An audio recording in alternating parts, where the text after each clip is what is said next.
जय जय रघुवीर समर्थ। गणेश शारदा चैव सद्गुरु सज्जनस्तथा आराध्य दैवतं गुह्यं सर्वं मे रघुनन्दनः।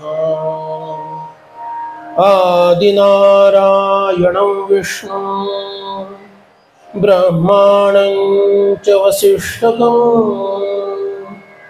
श्रीरामं मारुतिं वन्दे रामदासं च श्रीधरम्। गुरुर्ब्रह्मा गुरुर्विष्णु गुरुर्देवो महेश्वरः गुरुः साक्षात् परं ब्रह्म तस्मै श्री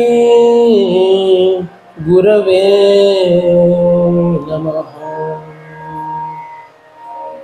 या देवी सर्वभूतेषु बुद्धिरूपेण संस्थिता नमस्तस्यै नमस्तस्यै नमस्तस्यै नमो नमः। या देवी सर्वभूतेषु लक्ष्मीरूपेण संस्थिता नमस्तस्यै नमस्तस्यै नमस्तस्यै नमो नमः। या देवी सर्वभूतेषु शक्तिरूपेण संस्थिता नमस्तस्यै नमस्तस्यै नमस्तस्यै नमो नमः। या देवी सर्वभूतेषु मातृरूपेण संस्थिता नमस्तस्यै नमस्तस्यै नमस्तस्यै नमो नमः। जगदंबा माता की जय। राम आणि विठ्ठल यांची स्तुती मंदिरामध्ये देवता आहेत म्हणून। भजाया जनी पाहता राम एको मुखी शब्द एको करी बाण एको क्रिया पाहता उद्धरे सर्वलोकू धरा जानकी नायकाचा विवेकू विठोने श्री वाहिला देवराणा तया अंतरी ध्यास रे त्यासी नेणा निवाला स्वये तापसी चंद्रमौळी तुम्हा सोडवी राम हा अंतकाळी। पंढरीनाथ महाराज की जय। जय जय रघुवीर समर्थ। मंगलमूर्ते विघ्नहरा मंगलमूर्ते विघ्नहरा दुरितनाशना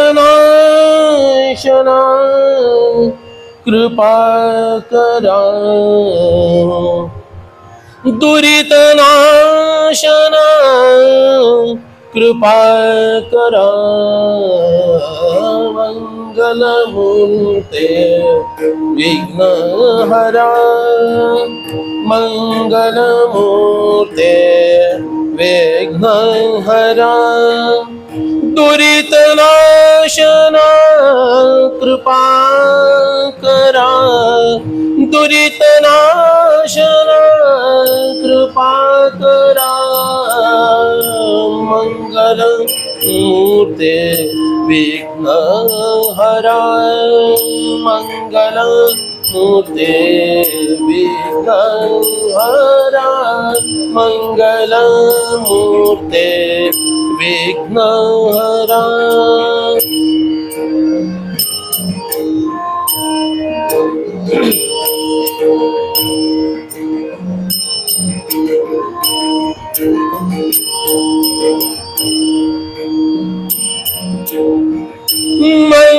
मंगलमूर्ते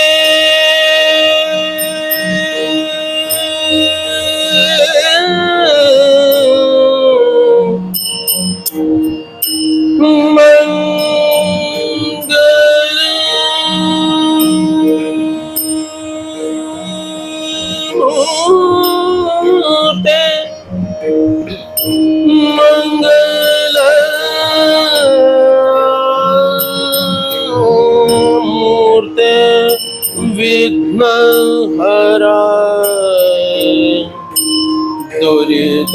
दुरितनाशना कृपा करा मंगलमूर्ते विघ्नहरा दुरितनाशना कृपा करा दुरितनाशना कृपा करा मंगलमूर्ते विघ्नहरा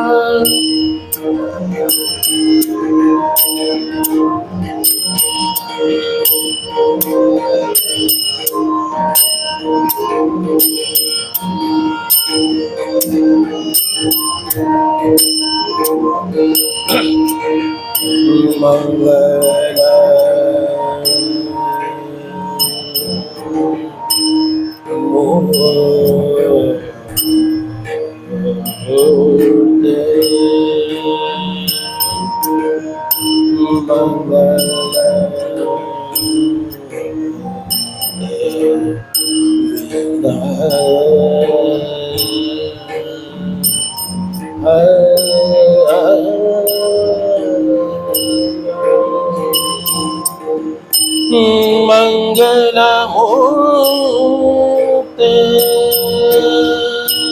विघ्नहरा दुरितनाशना कृपा करा मंगलमूर्ते विघ्नहरा सर्वांनी म्हणायचं विघ्नहरा मंगलमूर्ते आवाज ऐकू यायला पाहिजे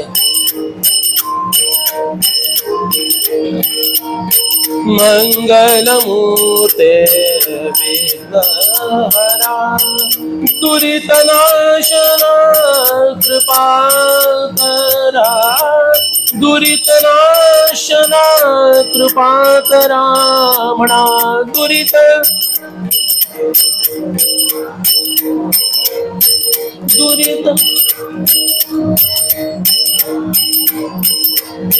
कृपा करा मंगलमूर्ते विघ्नहरा दुरितनाशना कृपा करा दुरितनाशना कृपा करा मंगलमूर्ते विघ्नहरा मंगलमूर्ते विघ्नहरा मंगलमूर्ते मंगलमूर्ते मंगलमूर्ते विघ्नहरा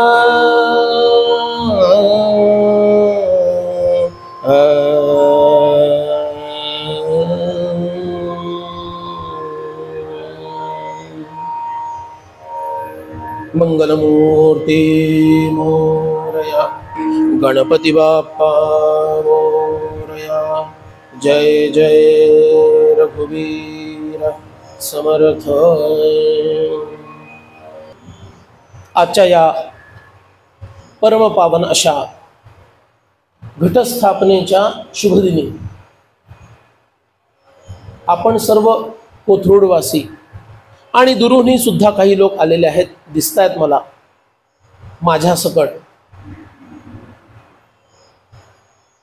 असे सर्व जण आपण भगवान श्री मंगलमूर्तींच्या पवित्र अशा मंदिरामध्ये आदिशक्ती जगन्माता हिचा जो 9 दिवसांचा, खरं तर 9 रात्रींचा जो उत्सव साजरा करत आहोत, त्या प्रित्यर्थ पहिले 4 दिवस आपण जगदंबेचं महात्म्य समजून घेण्याचा प्रयत्न करू. 9 दिवसाचा कार्यक्रम यासाठी होऊ नाही शकला, याला कारण इथलं व्यवस्थापन नसून हा बुवा आहे. त्यामुळं त्यांना काही नावं ठेवायचं कारण नाही आहे. आधीच एक कथा नवरात्राच्या प्रित्यर्थ ठरली असल्यामुळं, पण जगदंबेची कथा करायला मिळती तर ती संधी का सोडावी या हेतूनं सुरुवातीचे 4 दिवस तिची कथा करावी आणि नंतर मग भगवान व्यंकटेशांची कथा 5 दिवस करावी. पुण्याच्या जवळच ते स्थान आहे. शेवटच्या दिवशी तो पत्ता सांगेन. असा मनोदय करून या ठिकाणी आपण जगदंबेच्या महात्म्याचं थोडंसं चिंतन करण्यासाठी एकत्र जमलेले आहोत.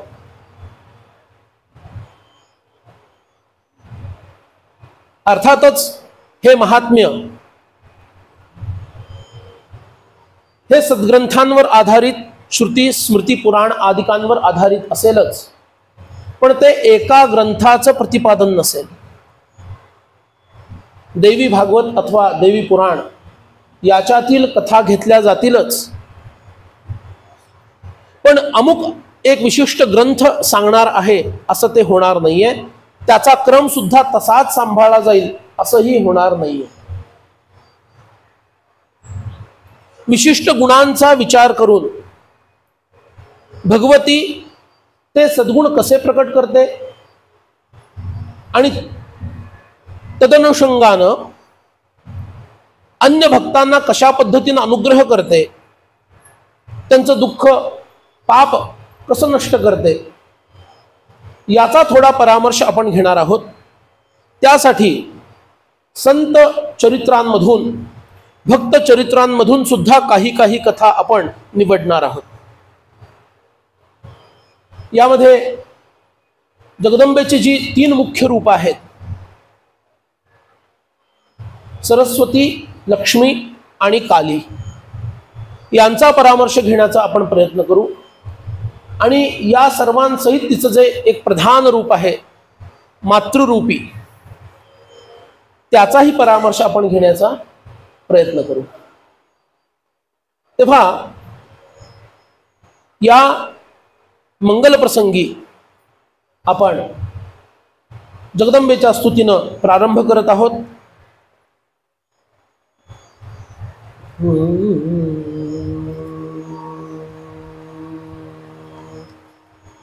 सर्वारंभी मूळारंभी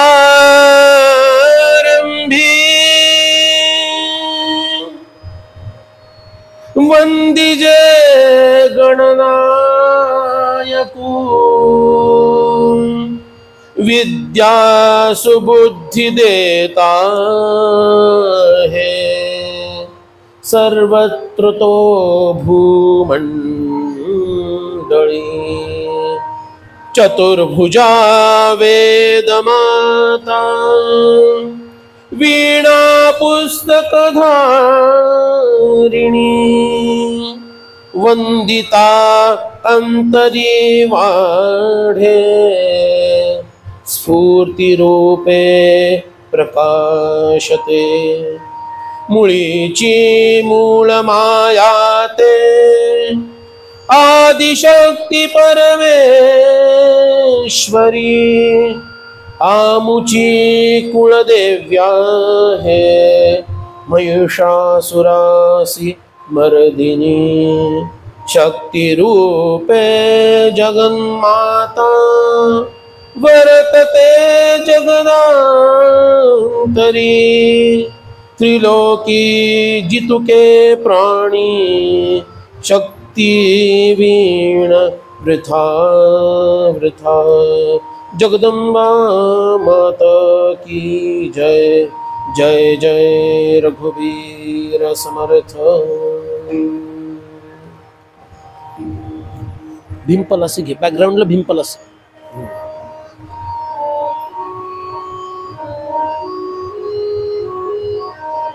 जेव्हा आपण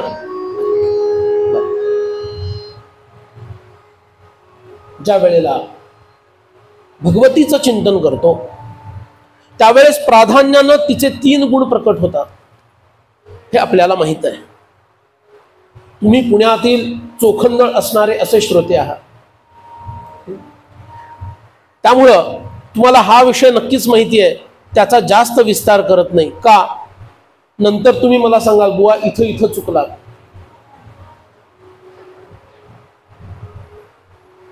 पण या जगदीश्वरीचं महात्म्य समजून घ्यायचं असेल तर त्रिगुणात्मिका जी माया आहे त्याचं स्वरूप काय आहे हे लक्षात घ्यायला हवं. उत्पत्ती, स्थिती आणि लय या 3 प्रधान घटना या सृष्टीच्या संदर्भामध्ये घडत असतात. सृष्टीची उत्पत्ती होते, काही काळ ती टिकते, तिचं पालन होतं आणि तदनंतर तिचा लय होतो. यालाच 3 गुण मानले सांख्यांनी. आणि उत्पत्तीसाठी रजोगुण, स्थितीसाठी सत्वगुण आणि संहारासाठी तमोगुण. ह्या पद्धतीनं सांख्यांनी ही प्रक्रिया सांगितली, ती वेदांती लोकांनी मान्य केली.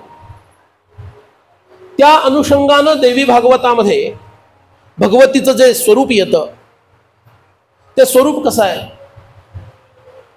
रजोगुणातून उत्पत्ती होते. ती उत्पत्ती गतिशील आहे. सर म्हणजे गती प्राप्त होणं. श्रु सरती, सरकतो शब्द बोलतो ना आपण, सरकतोय पहा, म्हणजे गतिशीलता आहे. हा रजोगुणात्मक आहे. या श्रु सरती पासून सरस्वती शब्द तयार झाला. सरस्वती शब्द हा श्रु सरती याच्यावरून आला. तो उत्पत्ती दाखवणारा शब्द आहे. म्हणून तीच जगदंबा ज्या वेळेला रजोगुण प्रधान होते, इथं शब्द लक्षात द्यायचा, रजोगुणी होते असं नाही. रजोगुण प्रधानता जेव्हा तिच्यात येते, एकच गुण पूर्ण अंशानं कधीही असत नाही. कारण हा कर्दम आहे, हा चिखल आहे, याच्यामध्ये सगळंच मिश्रित आहे. त्यातला प्रधान गुण कोणता त्याचा विचार करायचा. म्हणून जेव्हा भगवती सृष्टीची उत्पत्ती करायचं ठरवते त्यावेळेला ती श्रु सरती हालचाल होते, म्हणजेच रजोगुण प्रकट होतो. त्यावेळेला सरस्वती या भावनेतून ती प्रकट होते. मग जी सृष्टी निर्माण झाली तिचं रक्षण करायचं आहे, तिचं पालन करायचं आहे. तर पालन करण्यासाठी दिक्तत्व प्रधान, दिशांचं तत्व, दिशा काय आहेत, सगळ्यांना व्यापून आहेत. बरोबर, दिशा सगळ्यांना व्यापून आहेत, दिशा स्थिर आहेत. ते स्थिर तत्व असणं गरजेचं आहे. त्या दिक्तत्व प्रधान्यानं झालेली देवी म्हणजेच लक्ष्मी ही सत्वगुण दाखवणारी देवता आहे. त्यामुळे ती सत्वगुण प्रधान असणारी देवी ती सृष्टीचं पालन करते, करवते. आणि आपण जसं म्हणतो काळाच्या गर्भामध्ये सगळं नष्ट होऊन जातं. कालचा दिवस गेला तो गेला, आता तो परत यायचा नाही. का? काळानं तो ग्रासला म्हणतो ना आपण, काळानं तो ग्रासला. म्हणून कालतत्वापासून कालतत्वाला प्रदर्शित करणारी, सगळ्यांचा विनाश घडवणारी अशी जी शक्ती आहे, संहारक शक्ती आहे, तिलाच कालतत्व प्रधान असण्यामुळं तिला काली असं नाव दिलं. आणि ती काली म्हणजे सरस्वतीनं उत्पत्ती करायची, लक्ष्मी म्हणजे देवीनं स्थिती पालन पोषण करायचं आणि कालीनं जे उत्पन्न झालेलं आहे त्याचा विनाश करायचा. ह्या पद्धतीनं या करतात, पण त्या स्वतः करत नाहीत. जसं आपल्या घरामध्ये काय हो, करतं कोण? पुरुष. करवतं कोण? जय जय रघुवीर समर्थ. हिला विचारल्याशिवाय पान हलत नाही. अमुक अमुक करता का? हो करतो. अहो करता ना? हो करतो. अहो कधी करता? थांबा जरा, आधी फोन करतो आणि नंतर करतो. बरोबर. श्रीमतींशी बोलायचं आणि नंतर विथ हर कन्सेंट, मराठीत बोलायचं तर विथ हर कन्सेंट, तिच्या सहमतीनं, थोडा सन्मानजन्य शब्द वापरला, तिच्या सहमतीनं, खरा शब्द वापरू, तिच्या अनुमतीनं. जय जय रघुवीर समर्थ. ते कार्य पुढे जातं. त्याप्रमाणे ही महामाया ज्या वेळेला रजोगुण प्रधान होते त्यावेळेला ब्रह्म्याला शबलित करते. थोडं तत्वज्ञान ऐकायला पाहिजे बरं. देवी महात्म्य नुसत्या गोष्टी ऐकायच्या नाही, थोडं तरी तत्वज्ञान ऐकायला पाहिजे. त्या ब्रह्म्याला शबलित करते आणि त्याच्याकडून सृष्टीची निर्मिती करविते. सृष्टी कोण करतो? ब्रह्मा. पण करवते कोण? सरस्वती. ती शक्ती त्याच्याकडून ते कार्य करून घेते. त्याचप्रमाणे पालन करण्याचं कार्य भगवान श्री विष्णू करतात. अरे हो, भगवान श्री विष्णू करतात, मान्य आहे, पण करवतं कोण?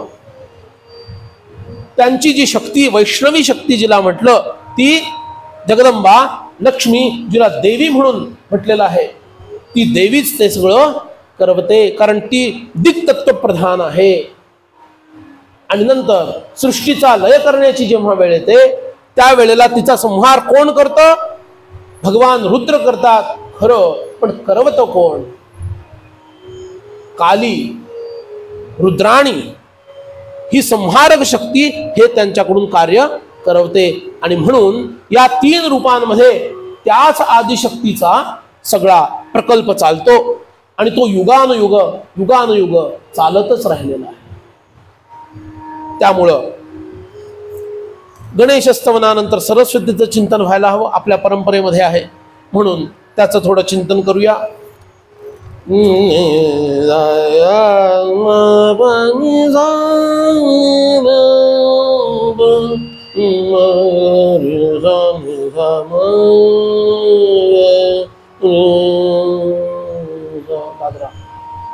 दादरा सुवक्षोज कुंभां सुधापूर्ण कुंभां प्रसादावलंबां प्रपुण्यावलंबां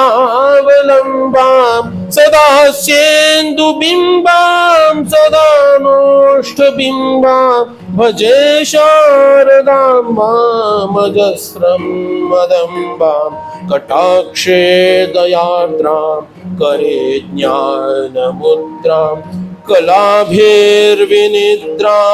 कपालैः सुभद्रां पुरस्त्रीं विनिद्रां पुरस्तुङ्गभद्रां भजे शारदामम्बजस्रं मदंबां ललामाङ्कफालां लसत्कानलोलां स्वभक्तैकपालां यशश्रीकपोलां करे त्वक्षमालां कनत्प्रत्नलोलां भजे शारदाम्बामजस्रं मदंबां सुसीमन्तवेणीन्द्रिषा निर्जितैनीं रमत्कीरवाणीं नमद्वज्रपाणीं सुधामन्थरास्यां मुदा चिन्त्यवेणीं भजे शारदाम्बामजस्रं मदंबां सुशान्तां सुदेहां दृगन्ते कचान्तां लसत्सल्लताङ्गी मनन्तामचिन्त्यां स्मतां तापसै सर्गपूर्वस्थितान्तां भजे शारदाम्बामजस्रं मदम्बां तुरंगे तुरंगे मृगेन्द्रे खगेन्द्रे मराले मदेभे महोक्षे धरूढां महत्यां नवम्यां सदा सामरूपां भजे शारदाम्बामजस्रां मदम्बां ज्वलत्कान्तिवह्निं जगन्मोहनाङ्गीं भजन्मानसाम्भोज शुभ्रान्तभिङ्गीं निजस्तोत्र संगीत नृत्य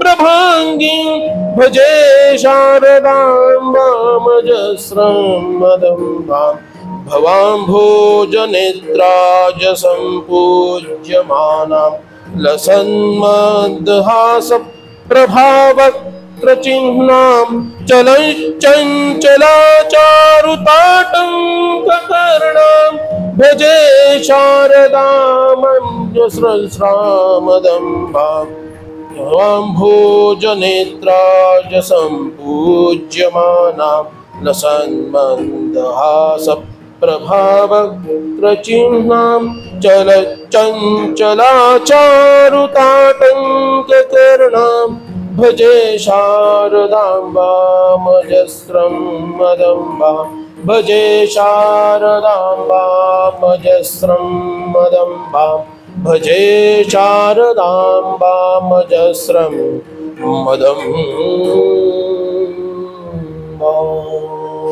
शारदा माता की जय। जय जय रघुवीर समर्थ। जी 8 बीज मंत्र म्हणून सांगितली गेली त्या बीजांमधलं ऐम नावाचं जे बीज मंत्र आहे तो बीज मंत्र शारदा मातेचा मंत्र आहे। हे सगळे एकाक्षर मंत्र आहेत बरं। ऐं ह्रीं क्लीं श्रीं ट्रीं श्रीं असे 8 मुख्य मंत्र सांगितले, त्यांना बीज मंत्र असं म्हणतात। त्यातला जो ऐं नावाचा जो मंत्र आहे तो शारदा मातेचा मंत्र आहे। त्या एका मंत्राचा एकदा केलेल्या उच्चाराचा काय प्रभाव आहे त्याची कथा आता तुम्हाला मी ऐकवणार। बर, तो अनुस्वार विरहित म्हटलेला आहे आणि एकदाच म्हटलेला आहे, तरी सुद्धा त्या मंत्र प्रभावामुळं अत्यंत मंदबुद्धी असणाऱ्या एका ब्राह्मण पुत्राला परमज्ञानाची प्राप्ती कशी झाली ही अद्भुत कथा देवी भागवतामध्ये येते। ती कथा आपल्याला पाहायची आहे, म्हणून आपल्याकडं मुलांना आपण गणेश आणि शारदा यांचं पूजन करायला सदैव सांगतो। का सांगतो? कारण गणेश आणि शारदा यांच्या कृपेमुळेच बुद्धी प्रगल्भ होत जाते। भगवान गणेश आहेतच आणि त्यांच्या जोडीला शारदा माता। भगवान गणेश हे ज्ञान देतात, शारदा बुद्धी देते। बुद्धीनं ज्ञानाची प्राप्ती होते। बुद्धी कारक आहे, ज्ञान कार्यस्वरूपात आहे आणि त्यामुळं सद्बुद्धी प्राप्त करून घेण्यासाठी सरस्वती मातेची कृपा असणं अत्यंत आवश्यक आहे। एकदा असं झालं, कोसल देशचा एक ब्राह्मण, त्याचं नाव आहे देवदत्त। हा देवदत्त अनेक वर्ष उत्तम पद्धतीनं वेदांनी सांगितलेल्या पद्धतीनं सपत्नीक यथासांग सगळं कर्म करत असे।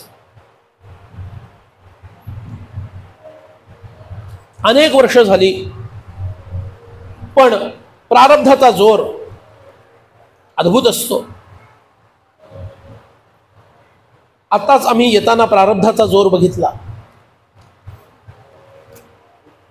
ठरवलं होतं 4:30 पर्यंत पोहोचायचं, कसे बसे 5 पर्यंत पोहोचू शकलो। का? देवीचे भक्त इतके वाढले मध्येच रस्त्यामध्ये, आणि त्यांना याच वेळेला नेमका भक्तीचा ऊत असा काही आला आणि अशा सुंदर पद्धतीनं ते मनोभावानं रस्त्यामध्ये नृत्य करत करत वगैरे वगैरे, म्हणजे तुम्हाला कळलं असेल मी काय म्हणतोय ते. समजणे वाले को ऐकू नाही आलं. म्हणजे मला म्हणायचं ते तुम्हाला कळलेलं आहे. हा, प्रारब्धाचा जोर काही कमी नसतो. एक म्हण आहे बघा, मॅन प्रपोजेस गॉड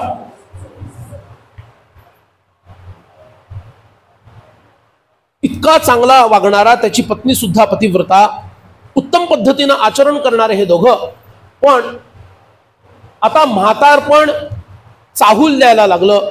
मैं आ रहा हूं. म्हातारपण चाहूल द्यायला लागलं आणि अजून अपत्याची प्राप्ती झालेली नाहीये. आता त्याला वाटायला लागलं लवकरच काही प्रयत्न केला नाही तर आपण निपुत्रिक मरून जाऊ, तेव्हा काहीतरी प्रयत्न करायला हवा. आणि म्हणून त्यानं पुत्रेष्टी यज्ञ करण्याचं ठरवलं. कौशल देशातले पुत्रेष्टी यज्ञ जास्त करतात वाटतं काय हो? कौशल देशचाच आहे बघा हा.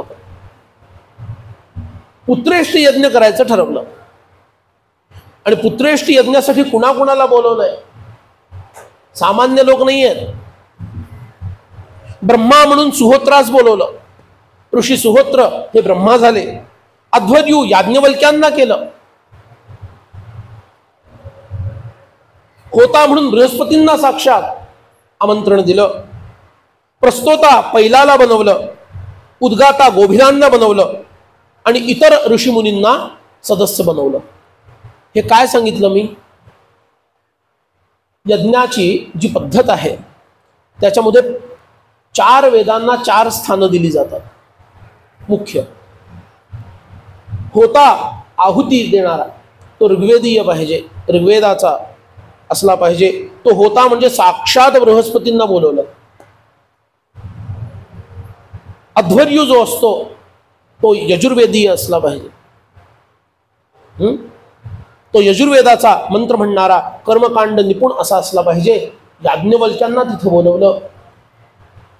उद्गाता असतो, त्यानं सामगायन करायचं असतं. 7 सुरांमध्ये गायन करायचं असतं, म्हणून उद्गाता गोभिलांना म्हणून त्यांनी बसवलं. आणि या सगळ्यांवर देखरेख ठेवायचं काम ब्रह्म्याचं असतं. तो अथर्ववेदीय असावा लागतो. तो ब्रह्मा म्हणून प्रत्यक्ष सुहोत्रांना आणि यांना सहकार्य करण्याचं काम, सूचना देण्याचं काम प्रस्तोत्याचं असतं. तिथं पहिल्यांदा त्यांनी त्याची योजना केली. इतर ऋषीमुनींना त्या यज्ञाचे सदस्य बनवलं आणि दीर्घकाळ हा पुत्रेष्टी यज्ञ चालला. हा यज्ञ चालू असताना सप्तसुरांनी युक्त असं रथंतर मंत्रांचं गायन सामवेदी ऋत्विजाचं असतं, म्हणून ते गायन गोभिल करायला लागले. तुम्ही ऐकलं का कधी सामवेद? ऐकलाय? बर, तुम्ही जाऊ दे आता, ते शब्द पण घ्यायला नको. चित्रपटातली गाणी ऐकली आहेत बघा. कलियुग कशाला म्हणायचं? वेद मंत्र कानावर पडता पडत नाहीत आणि पडू नये जरी मनात आणलं तरी ही चित्रपटातली गाणी कानावर पडल्याशिवाय राहत नाहीत. मग आपण पडल्याशिवाय राहू का सांगा?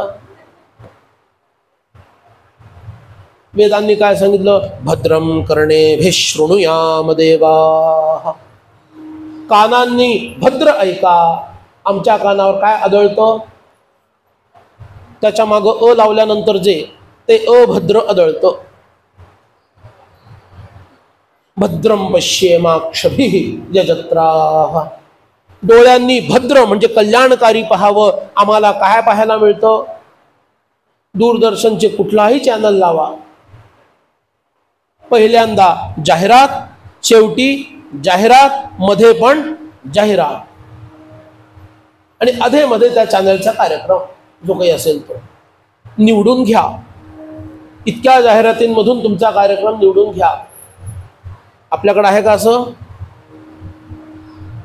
कार्यक्रम सुरू झाला की शेवटपर्यंत कार्यक्रमच ना. भद्रं पश्येमाक्षभिर्यत्राः. आपल्याला आपल्या संस्कृतीकडे वळावं लागेल. तो वळण्याचा प्रयत्नच म्हणजे हा आहे. पण आपण काय करतो सांगू का? मंदिरात आल्यानंतर मंदिरातले, मंदिरातून बाहेर गेल्यानंतर बाहेरचे, मंदिरातलं बाहेर न्यायचं नाही आणि वर पाहता बाहेरचं मंदिरात आणायचं, वर पाहता बाहेरचं मंदिरात आणायचं नाही. जे चांगलं आहे ते घरी न्यायला हवं आणि जे खराब आहे ते तिथंच टाकायला हवं. म्हणून काफी घ्या, काफी.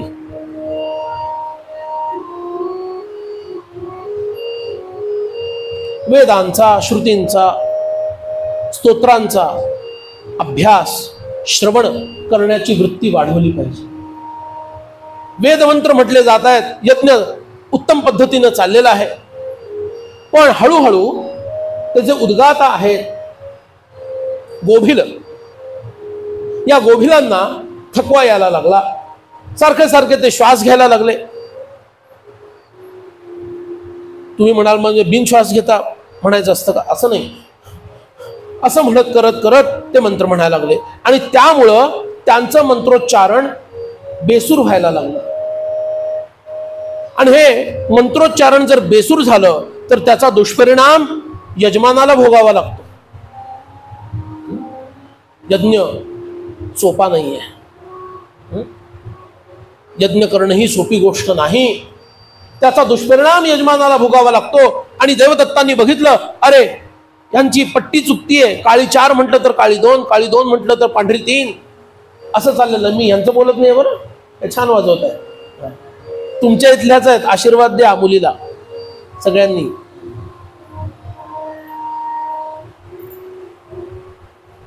आणि त्यांचे स्वर चुकायला लागले. तसं देवदत्तांना कसं व्हायला लागलं आणि शेवटी राहवलं नाही. आणि ते म्हणाले, अरे गोभिला, कळतंय का तुला काय करतोयस ते? तू महामूर्ख आहेस. अरे एवढं बोलायचं? काय करतोयस तुला कळतं? महामूर्खासारखा तू वागतोयस, मंत्र चुकीचे म्हणतोयस. गोभिलांना क्रोध आला. मी मनापासून इतकं करत असताना हा मला नाव ठेवतो. गोभिल म्हणाले, देवदत्त, या यज्ञाचा पुत्र तुला होणारच. हा यज्ञ व्यर्थ जाणार नाही. पण एक लक्षात ठेव, तुला महामूर्ख पुत्र होईल. तुला महामूर्ख पुत्र असा होईल आणि तो शब्द शून्य असेल. त्याला धड उच्चारही करता येणार नाहीत. मला म्हणतोस ना उच्चार करता येत नाही म्हणून, तुलाच तसा पुत्र होईल. आणि असं त्यांनी म्हटल्यानंतर मात्र देवदत्त भानावर आलेला आहे आणि भयभीत झालेला आहे. अरे महामूर्ख, त्यातही ब्राह्मण पुत्र, बापरे, जगात त्याला कोणी विचारणार नाही. कथा तुम्हाला आठवली असेल श्रीमद आदिशंकराचार्यांच्या जन्माची. आर्यांबा या त्यांच्या मातोश्री होत्या. भगवान शिवांचे दोघेही भक्त होते आणि तपस्या करून आम्हाला पुत्र हवा म्हणून त्यांनी मागणी केली. भगवान त्यांच्या स्वप्नामध्ये आले आणि विचारलं, शिव, तुम्हाला मूर्ख असणारा, इथं मूर्ख शब्दाचा अर्थ आपण जो म्हणतो तसा नाही. मूर्ख म्हणजे प्रपंचालाच सर्वस्व मानणारा, त्याला मूर्ख असं म्हणतात. प्रपंचाला सर्वस्व न मानणारे कोण ठरतील माहितीये? बुवांनी जर आज कथा रात्री 10 पर्यंत घेतली आणि तुमच्यातला जो कोणी इथून उठणार नाही तो प्रपंचाला सर्वस्व न मानणार आहे असं मी म्हणेन. करायची का परीक्षा? तुम्ही म्हणाल, बुवा आजची पहिली आणि शेवटची कथा, उद्या गणपती बाप्पा ऐकतील, आम्हाला विचारायचं नाही. मूर्ख पुत्र याचा अर्थ, ज्याला आपण जरा शब्द वापरतो, इथून बोलणं किती उचित आहे माहिती नाही मला, बिंडोक असा अर्थ नाही. मूर्ख शब्दाचा अर्थ प्रपंचालाच सर्वस्व मानणारा तो मूर्ख, त्याला मूर्ख असं म्हणतात. परम मूर्खा माझी मूर्ख, जो संसारी मानी सुख, या संसार दुःखायसे दुःख आणिक नाही श्रीराम.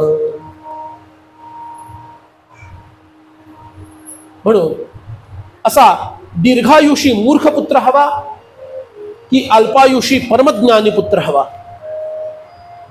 त्या दोघांनी विचार केला आणि म्हटलं, देवा तुम्हीच सर्व काय द्यायचंय ते, तुम्हालाच योग्य काय ते ठरवून द्यावं लागेल. आम्ही तुम्ही ज्याला द्याल त्याला आमचं म्हणणार आहोत.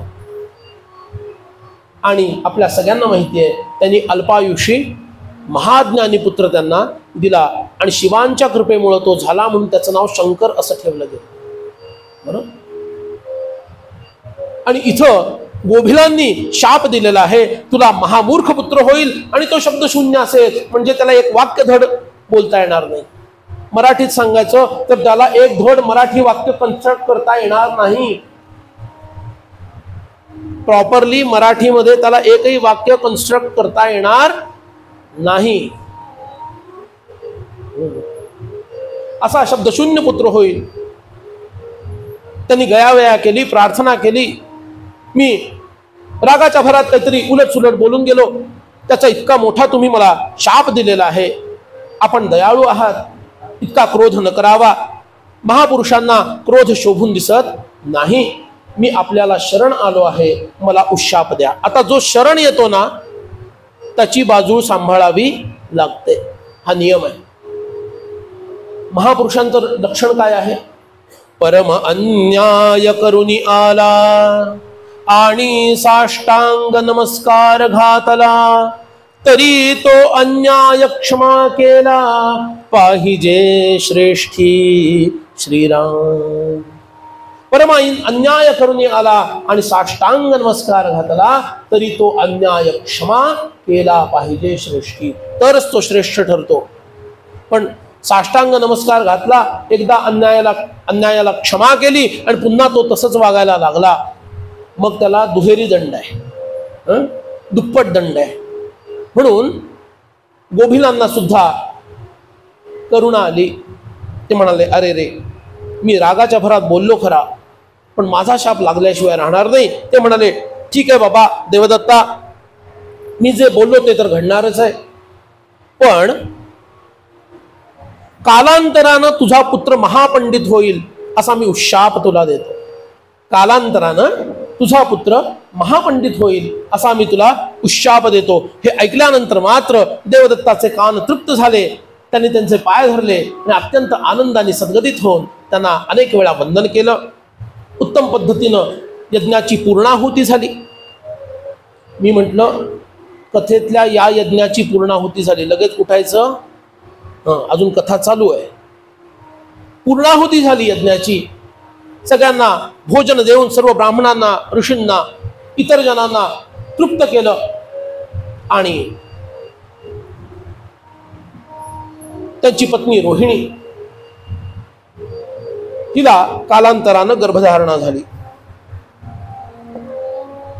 गर्भाधान अधिक विधी, पुंसवन अधिक विधी उत्तम पद्धतीनं आणि सीमंतोन्नयन हे सर्व विधी झाले. आणि रोहिणीनं रोहिणी नक्षत्रावरच एका पुत्राला जन्म दिला. त्याचं नामकरण संस्कार झाला आणि त्याचं नाव ठेवलं उतथ्य. अशी नावं सध्या ऐकूनही माहीत नाही. त्याचं नाव ठेवलं उतथ्य. आणि हा मुलगा हळूहळू मोठा व्हायला लागला. मोठा होतोय, लहान आहे लहान आहे म्हणून त्या बाललीलांकडे दुर्लक्ष झालं. पण 8व्या वर्षी मात्र त्याचा उपनयन संस्कार करणं हे कर्मप्राप्त होतं. म्हणून त्याचा उपनयन संस्कार करण्यात आला. आणि उपनयन संस्कार झाल्यानंतर गुरुजींकडे जेव्हा तो गेला, संध्या वंदनासारखा प्रथम उपचारच त्याला सांगितलेला स्मरणात राहिना. 24 नाव घे तर 24 मोजता पण येणार बिचाऱ्याला. ओम केशवाय नमः, ओम नारायणाय नमः, ओम माधवाय नमः, ओम गोविंदाय नमः, ओम विष्णवे नमः. एक म्हणतो तर दुसरं राहतं, दुसरं म्हणतो तर तिसरं राहतं. संध्यावंदनच शिकण्यामध्ये त्याचा कितीतरी काळ गेला, त्याला संध्यावंदनच करता येईना. मुलं पुढे चालली बाकीची, हा तिथंच राहिला आणि त्याच्या मूर्खपणाचा गलबला आणि गबगबा सगळीकडे व्हायला लागला.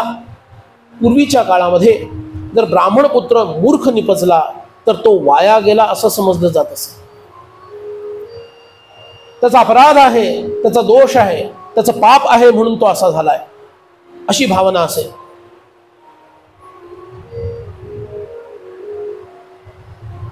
दिवसेंदिवस सगळे लोक नावं ठेवायला लागले. कोणीही कितीही व्यंग लपवण्याचा प्रयत्न केला तरी सुद्धा ते व्यंग प्रकट झाल्याशिवाय राहील का सांगा बरं? नाही राहणार. आणि हळूहळू या मुलाची सर्वत्र नाचक्की व्हायला लागली. नातेवाईकांमध्ये, मित्रांमध्ये, सगळ्या सोयऱ्यांमध्ये, शेजारी पाजारी सर्वत्र त्या मुलाची निंदा करायला लागले. बापाला तर इतका दुःख झालेलं आहे. अरे हा आंधळा पांगळा मुका जरी निपजला असता तरी चाललं असतं, पण हा महामूर्ख निपजला. त्यांचा शाप सत्य ठरला, पण उशाप कधी खरा ठरतोय माहिती नाही. इतकी वर्ष याला घरात सांभाळलं आम्ही, पण अजून हा शहाणा होताना दिसत नाहीये. गोभिलांनी मनापासून उशाप दिला की नाही? का असाच राहणार असं दुःख करत तो पिता असणारा देवदत्त अश्रू ढाळत असे.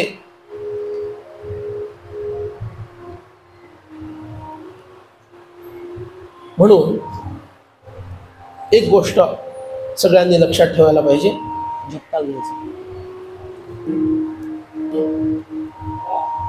जगदंबा सरस्वती माता हिची जर मनापासून आराधना केली तर ती बुद्धिमांद्य नष्ट करते.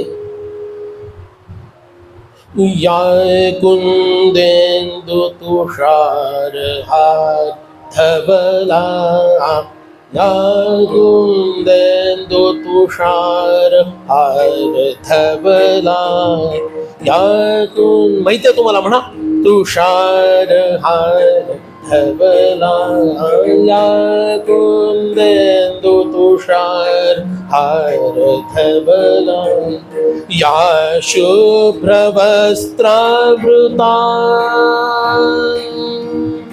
या शुभ्र वस्त्रावृता, या वीणावर दंड मंडित करा, या वीणावर मोठ्याने मंडित, या वीणावर, या श्वेत पद्मासना, या श्वेत, या ब्रह्माच्युत शंकर प्रभृतिभिः,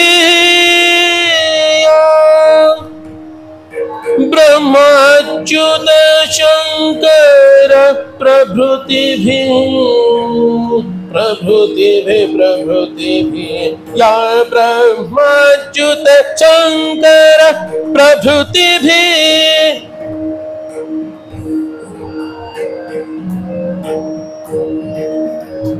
देवै सदा वंदिता,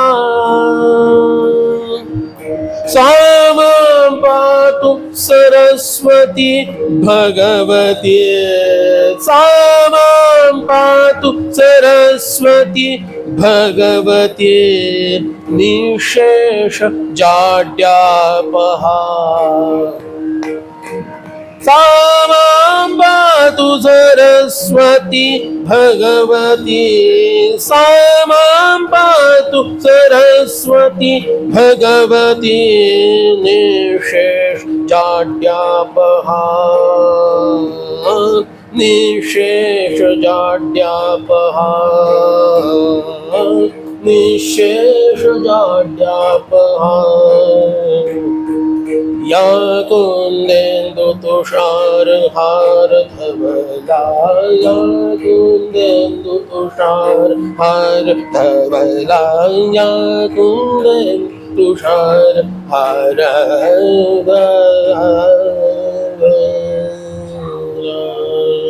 जगदंबा माता की। सामाम पातु, पातु म्हणजे रक्षण करो। सरस्वती भगवती निशेष जाड्या, बुद्धीचं मांद्य, जडपणा, बुद्धीचा जडपणा, अपहा नष्ट करणारी होवो अशी प्रार्थना करावी। आणि आपल्या मुलांना सरस्वती मातेच्या उपासनेला, सरस्वती मातेच्या प्रार्थनेला लावावं, हे प्रत्येक माता पित्याचं आणि त्याहून जास्त सध्याच्या काळात म्हणतो आजी आजोबाचं कर्तव्य आहे। माता पित्यांना पैसे मिळवण्याच्या पलीकडं सध्या वेळ, काय मनापासून आज्या बोलतायत हो, घर घर की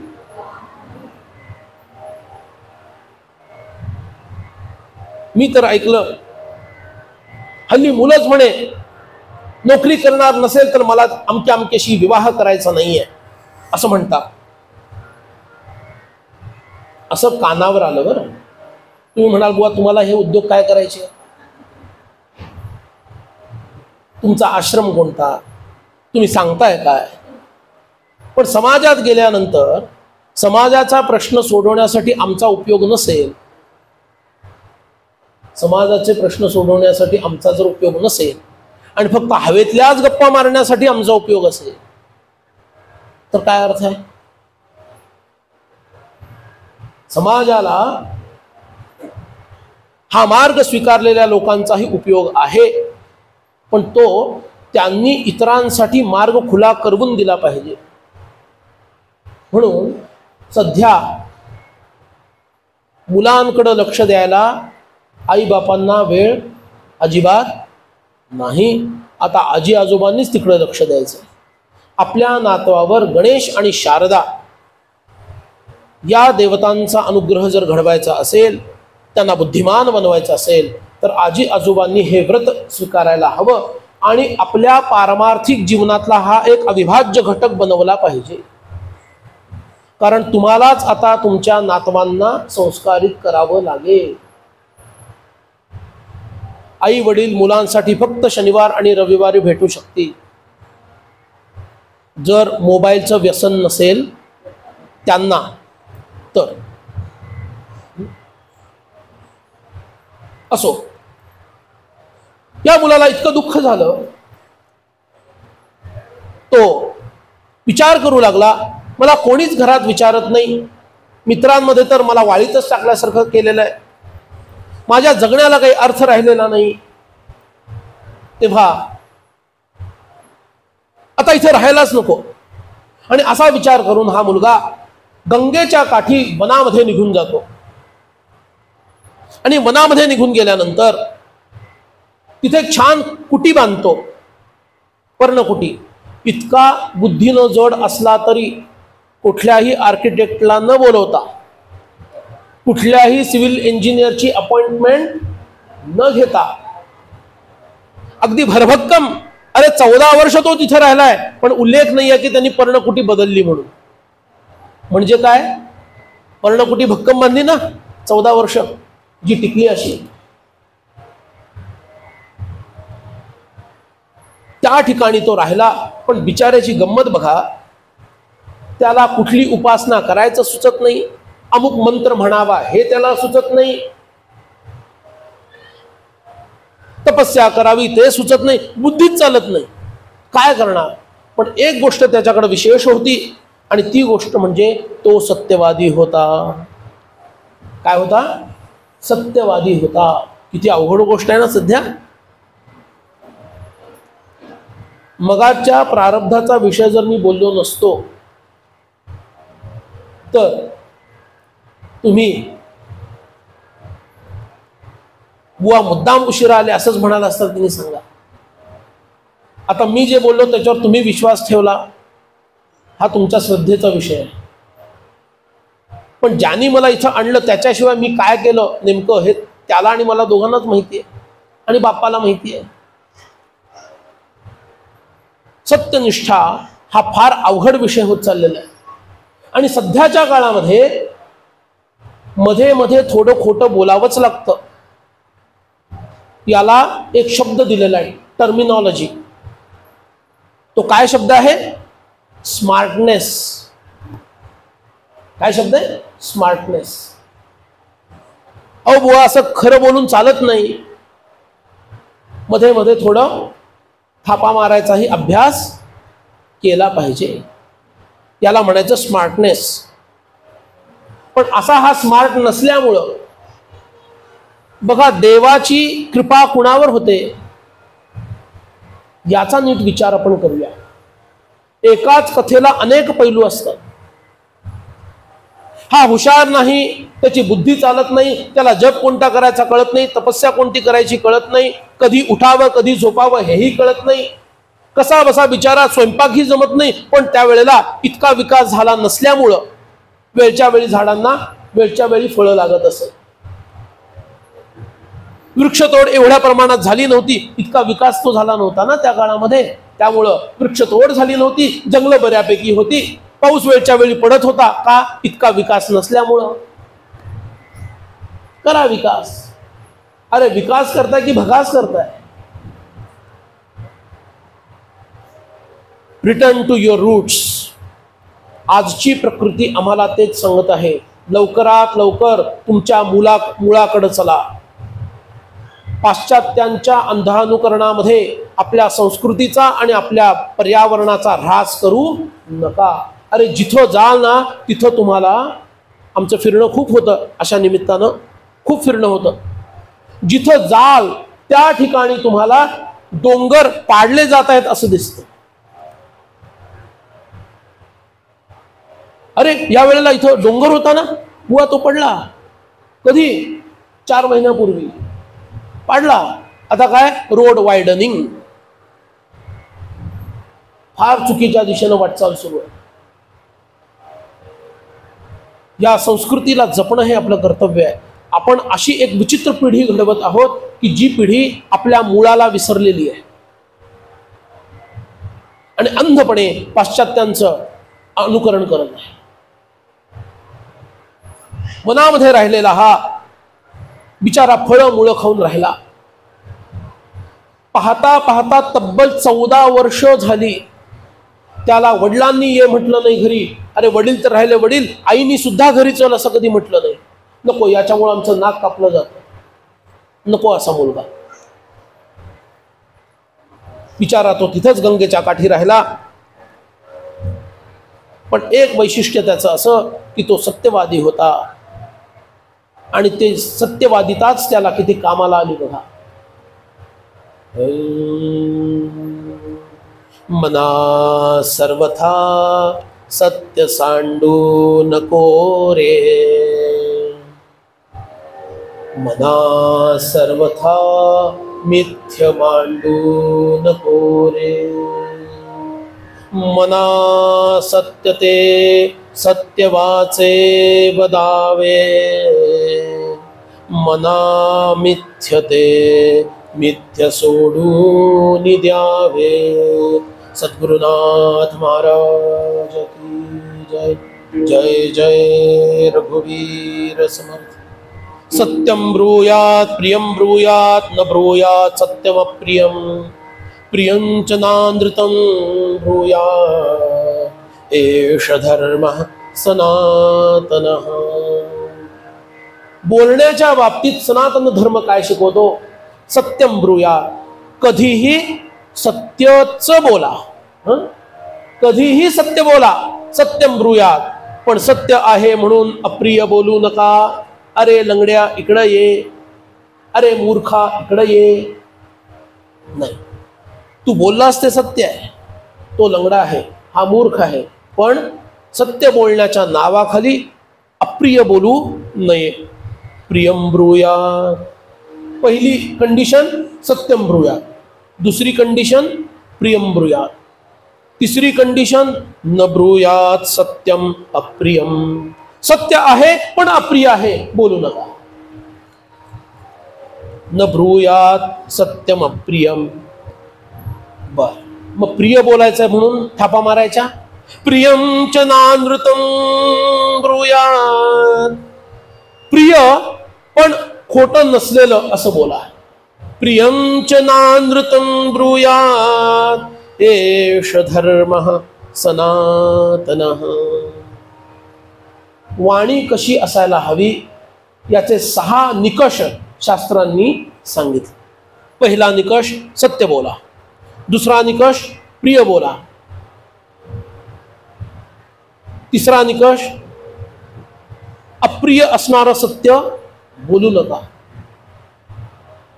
आणि त्याचबरोबर प्रिय वाटेल म्हणून असत्यही बोलू नका. ह्या पद्धतीनं तुम्हाला तुमची वाणी संस्कारित करावी लागेल. ती संस्कारित वाणीच सुसंस्कृत झाली असं म्हणता येईल.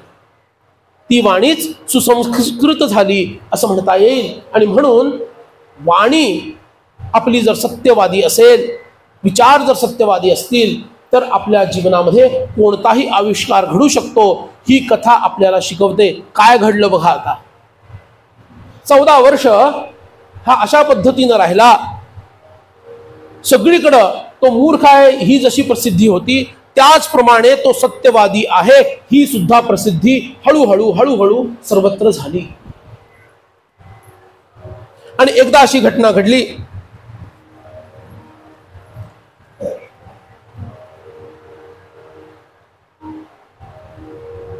एक शिकारी डुकराच्या मागे लागला आणि त्याला बाण लागलेला डुकराला, आणि जीवाच्या आकांतानं तो धावतोय. आणि नेमका हा उतथ्य ज्या ठिकाणी आहे त्या ठिकाणी हे डुक्कर आलं आणि त्याच्या अवतीभोवती फिरायला लागलं. त्याला समजेना कुठं पळावं आणि जवळच्या झुडपात जाऊन लपलं. हा शिकारी तिथं पोहोचला. शिकारी तिथं पोहोचला आणि त्याला माहितीये हा सत्यवादी आहे. त्यामुळे तो म्हणतो, हे ब्राह्मणदेव, आपण सत्यवादी आहात मी जाणतो. तेव्हा मला सांगा, आत्ताच मी एका डुकराची शिकार केलेली आहे, पण ते जिवंत आहे, त्याला बाण लागलाय आणि ते याच बाजूनं आलं, तुम्ही त्याला पाहिलं का? आता या बिचाऱ्याच्या मनामध्ये पहिल्यांदा विचारांचं काहूर माजलं. कुणाच्या मनामध्ये विचारांचं काहूर माजतं? ज्याला थोडी तरी बुद्धी आहे त्याच्या मनातच तर काहूर माजेल, बरोबर ना? बुवा बरोबर 7ला थांबणार का, की 7चे 7:15 करणार? मग 7:15, मग त्याच्यानंतर आरती म्हणजे 7:30. बरं, एवढं केलं तर प्रसादासाठी थांबावंच लागेल. तर 7:45, घरी जाईपर्यंत 8. तिथून पुढं कधी विचार सुरू होतात? झाले ना विचार सुरू? बुद्धी असेल तर विचार होती. हा बिचारा आजपर्यंत कधी विचार न करणारा, याच्या मनामध्ये विचारांचं काहूर माजलं. करायचं काय? जर खरं बोललो, ज्याला खरं असं म्हणतात समाजामध्ये, ज्याला खरं म्हटलं जातं, तसं खरं बोललो तर हकनात तो जीव मारला जाईल. आणि जर खोटं बोललो तर तो जीव वाचेल, पण माझी कीर्ती नष्ट होईल, मी असत्यवादी ठरेन. आता काय करावं असा विचार करतो. पण गंमत अशी झाली, हे डुक्कर आलं, कसं कसं जीव वाचवतंय. त्याला आश्चर्य वाटलं. बघा, प्रत्येक जीवामध्ये जी जीवन कला आहे ती पण जगदंबेचंच रूप आहे. ती जीवन कला जी आहे ना आपल्यामध्ये प्रत्येकामध्ये, ती सुद्धा जगदंबेचंच एक रूप आहे. त्याला जिवंत राहण्यासाठी जो प्रयत्न त्याचा चाललेला आहे हे पाहून त्याला आश्चर्य वाटलं आणि तो ऐन असं म्हणाला. काय म्हणाला? ऐन. एकदाच म्हणाला, अनुस्वार विरहित म्हणाला, म्हणजे पूर्ण बीज मंत्र सुद्धा म्हटला गेला नाही. पण असा तो म्हणतो. आणि हा शिकारी येतो आणि म्हणतो, आपण सत्यवादी आहात, अमुक तमुक सगळं मला सांगा, ते डुक्कर कुठे गेलेलं आहे? पण त्या सत्यवादीपणाच्या प्रभावामुळे जगदंबा त्याच्यावर प्रसन्न झाली आणि त्याच्याकडून तो बीज मंत्र म्हटला गेला. त्या बीज मंत्राला तिने निमित्त केलं. एखाद्यावर जर कृपा करायची असेल ना तर संत, सद्गुरू, भगवंत, भगवती निमित्त बनवतात, काहीतरी निमित्त बनवतात. आणि हा ऐन म्हणाला हे कारण पुढं करून भगवती सरस्वती मातेनं त्याच्यामध्ये बुद्धीचा प्रकाश पाडला आणि तो म्हणाला, अरे बाबा, ज्या डोळ्यांनी पाहिलं ते डोळे बोलू शकत नाहीत आणि जी वाणी बोलते ती पाहू शकत नाही, तू मला कशाला विचारतोयस? ज्या डोळ्यांनी पाहिलं ते डुक्कर कुठे गेले? ते डोळे बोलू शकतात का? नाही. ज्या वाणीला बोलता येतं ती पाहू शकते का डुक्कर कुठे गेलं? नाही. तेव्हा तू मला का विचारतोयस? आता तो शिकारी पण त्याच बेताचा होता. कदाचित तो पुण्यातला नसावा असं मला वाटतं. इट इज माय इन्फरन्स की तो पुण्यातला नसावा. त्याला काही कळलं नाही, गरगरला, म्हणाला काय साधू महाराज काय बोलले असतील, नसेल डुक्कर इथं आलेलं, जाऊया दुसरीकडे निघून गेला. ते बिचार डुक्कर वाचलं. पण भगवतीच्या कृपेमुळं त्या क्षणापासून, पुराणामध्ये लिहिलेलं आहे, त्या क्षणापासून त्याला वाल्मिकींच्या योग्यतेची ज्ञान प्राप्त झालेलं आहे. ऋषीश्रेष्ठ वाल्मिकी ज्यांनी आदिकाव्य लिहिलं, ज्याला रामायण असं आपण म्हणतो, त्यांना जेवढी प्रज्ञा आहे तेवढा अधिकार या उतथ्याला प्राप्त झाला. कशामुळं प्राप्त झाला? सत्यवादी असण्यामुळं प्राप्त झाला. त्यामुळं या जगदंबेची कृपा सर्वांवर व्हायला हवी आणि ती जगदंबा आपल्याला सुद्धा अशीच बुद्धीची, ज्ञानाची प्राप्ती करून देईल. पण आपण जर सत्यवादी असू तर.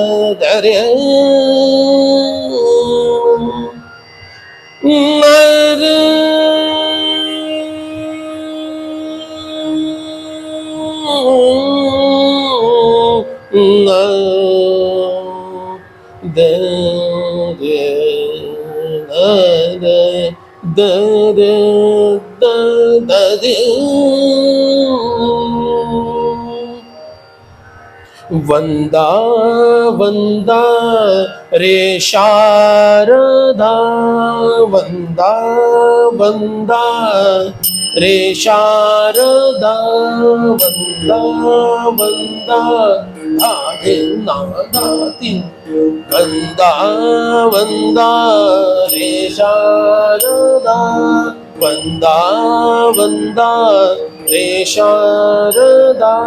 शारदा देवी साधकांसी वरदा, शारदा देवी साधकांसी वरदा, साधकांसी वरदा, साधकांसी वरदा, साधकांसी वरदा, साधकांसी वरदा. वंदा वंदा रे शारदा, वंदा वंदा रे शारदा.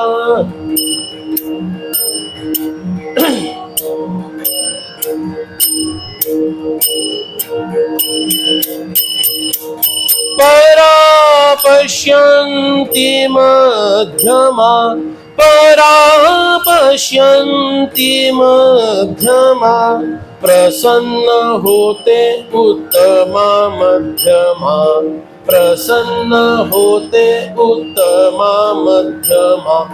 परा पश्यन्ति मध्यमा, परा पश्यन्ति मध्यमा, प्रसन्न होते उत्तमा मध्यमा, प्रसन्न होते उत्तमा मध्यमा. वंदा वंदा रे शारदा, वंदा वंदा रे शारदा. शारदा देवी साधकांसी वरदा, शारदा देवी साधकांसी वरदा, साधकांसी वरदा, साधकांसी वरदा, साधकांसी वरदा, साधकांसी वरदा, वंदा वंदा रे शारदा, वंदा वंदा रे शारदा।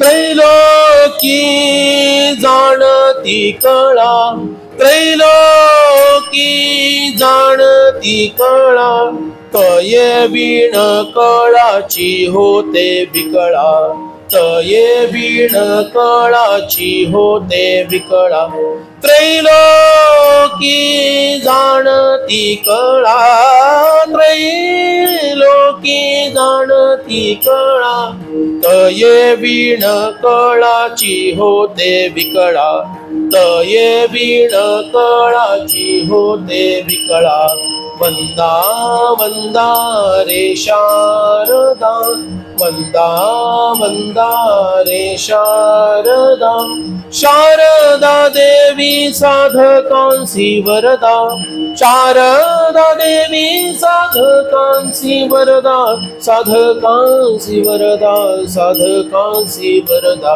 साधकांसी वरदा, साधकांसी वरदा, वंदा वंदा रे शारदा, वंदा वंदा रे शारदा।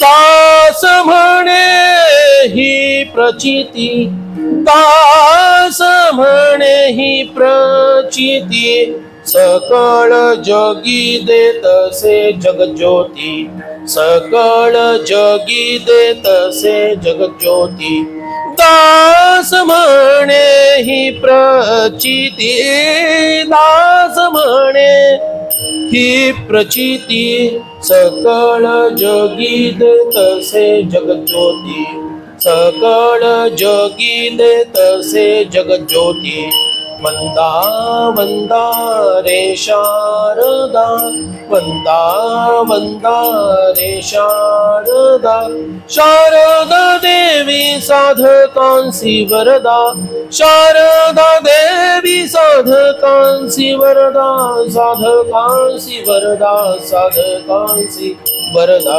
साधकांसी वरदा, साधकांसी वरदा, वंदा वंदा रे शारदा, भजनी वंदा वंदा रे शारदा, वंदा वंदा रे शारदा, रे शारदा, रे शारदा, वंदा वंदा रे शारदा, रे शारदा, रे शारदा। जगदम्बा माता की जय।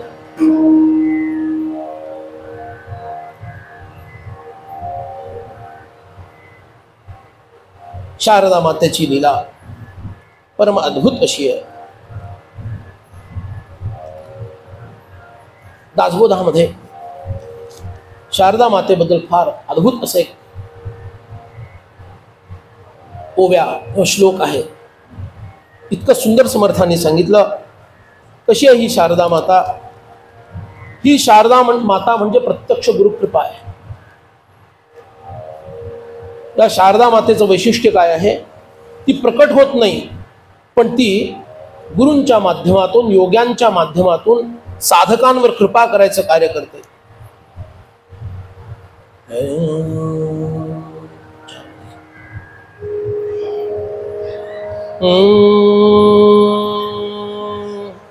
ऐसी है बहुवेशे नटली, माया शारदा एकली, सिद्धची अंतरी संचली, चतुर्विधा प्रकारे श्रीराम जे अव्यक्त पुरुषाची व्यक्ती विस्तारे वाढली इच्छा शक्ती जे कळिकाळाची नियंते सद्गुरु कृपा श्रीराम सद्गुरुनाथ महाराज की जय। जय जय रघुवीर समर्थ।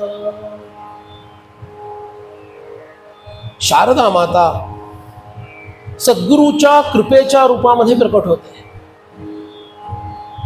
करती करविती सर्व तीच आहे। आपल्याला वाटतं गुरु आपल्याला काहीतरी देत आहेत आणि मला काहीतरी मिळत आहे, ते सत्यच आहे, पण त्याच्या मागची कारक शक्ती ही शारदा आहे। म्हणून काय म्हटलं, अव्यक्त पुरुषाची व्यक्ती, जो अव्यक्त पुरुष म्हणजे ब्रह्म आहे, त्याला व्यक्त करण्याचं सामर्थ्य जर कुणात असेल तर त्या शारदेमध्ये इतकं तिचं अचाट सामर्थ्य आहे। आणि विस्तारे वाढली इच्छा शक्ती, सत्कार्य करण्याची इच्छा शक्ती कुणापासून जर प्राप्त करायची असेल तर तिचं नाव आहे जगदंबा शारदा। एक अद्भुत अशी कथा तुम्हाला सांगतो, म्हणजे मला काय म्हणायचं हे लक्षात येईल।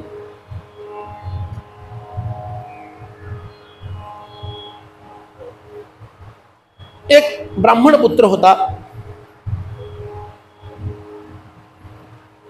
17व्या शतकातली गोष्ट आहे। आणि वैराग्यशाली होता, पण गंमत अशी बघा, पूर्वी बाळपणीच विवाह होत असत।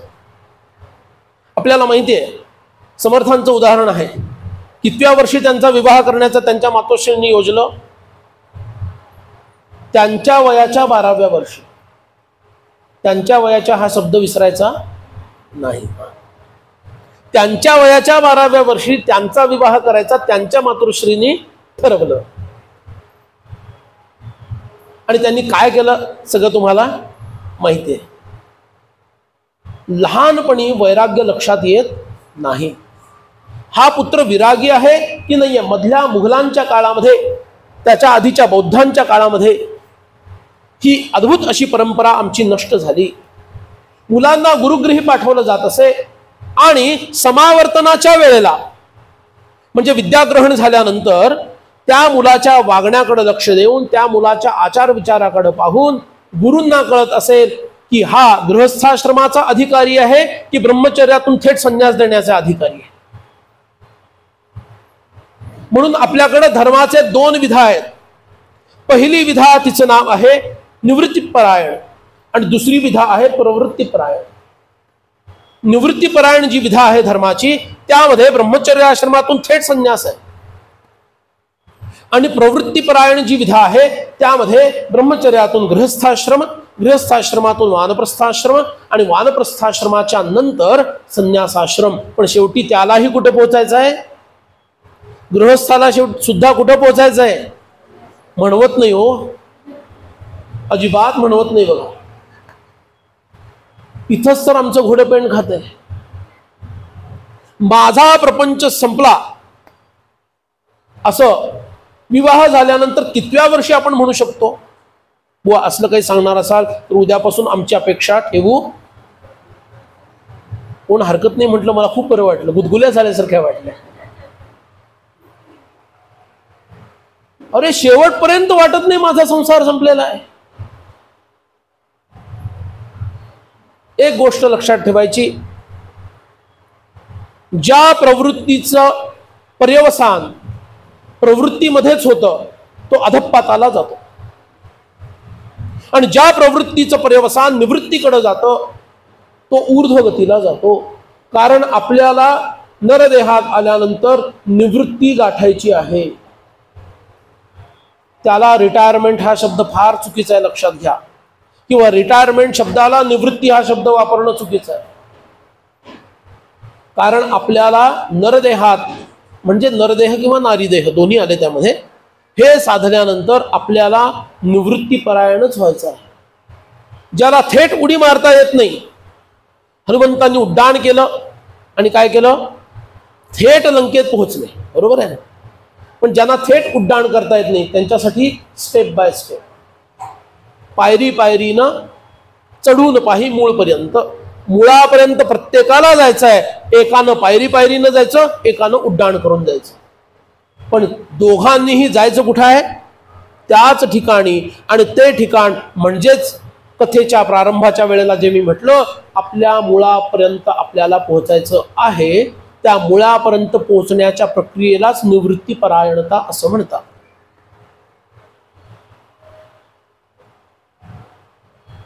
म्हणून जे प्रपंचात नुकतेच पडले आहेत पण नुसतं खरचटलंय, फ्रॅक्चर झालेलं नाहीये. आता पडले म्हटल्यावर असंच म्हणायला पाहिजे ना. जे प्रपंचात नुकतेच पडलेले आहेत त्यांनी असं पडावं की फ्रॅक्चर होऊ नये. आणि डोक्याला झालं तर मग अवघड काम आहे ना. पडलं तरी मांजरासारखं पडता यायला पाहिजे, बरोबर आहे. मांजर बघा कसंही फेका त्याला, कुठल्याही उंचीवरून फेका, पडताना ते 4 पावलावरच पडतं.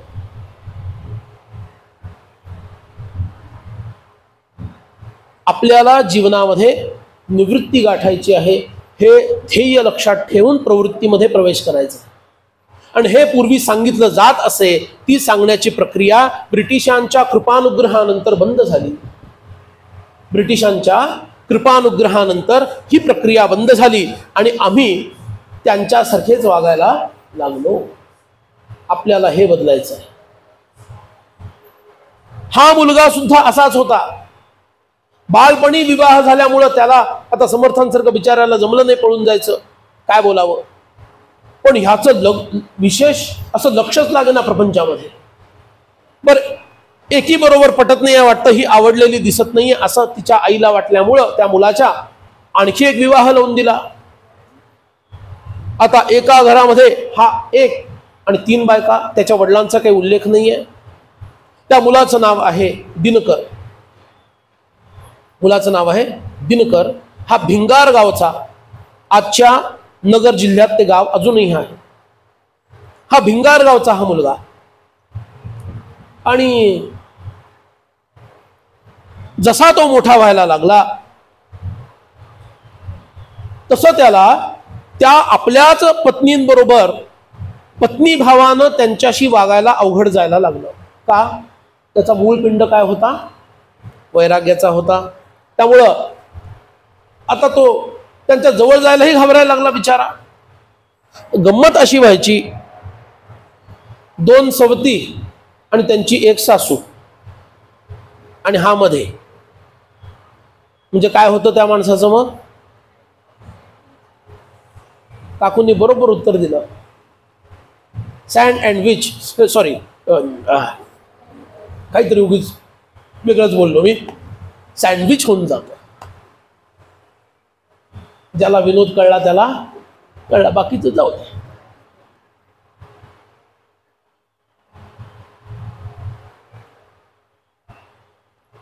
गंमत बघा, ह्या दोघींचं पटायचं नाही सवतींमुळं. मग त्या रुसून कुणाकडे येणार? सासूबाईंकडे जाणार. सासूबाई आमचा प्रॉब्लेम सोडवा ना, करतील अशा. हक्कानं कुणाकडे येणार? ह्याच्याकडेच येणार. आता त्या दोघींना समान वागवलं पाहिजे, कारण दोन्ही त्याच्याच स्त्री आहेत. एकीची बाजू घेतली तर दुसरी रुसली. बरं, पूर्वीची अशी पद्धत नव्हती, मी रुसले तर चालले माहेरी. आजची नाटकं आहेत. हल्ली माहेर आणि सासर काहीच राहिलं नाहीये, तो वेगळाच विषय आहे परत. पण हे आजचं नाटक आहे. तिथं अबोला चालायचा, दीर्घकाळ अबोला. आता एकदा हिची समजूत घालायची, एकदा हिची समजूत घालायची. काय अवस्था त्या मुलाची होत असेल. आणि हे करता करता कधी कधी यांच्या तक्रारी आई सांगायची, ही असं वागते आणि ही असं वागते, तू तिला ऐकव, तू तिचा नवरा आहेस ना, तू तिला ऐकव. आता आईची आज्ञा पण पाळायला हवी. शास्त्रात काय सांगितलंय? मातृदेवो भव. आईची आज्ञा पाळायला हवी. आता हे सगळं बरं, हे तर झालंच. पण हा संसारात लक्ष देत नाही, याचं दुःख आईला सुद्धा आहे, पहिल्या पत्नीला सुद्धा आहे, दुसऱ्या पत्नीला सुद्धा आहे. या बाबतीत तिघांचं मत सारखं.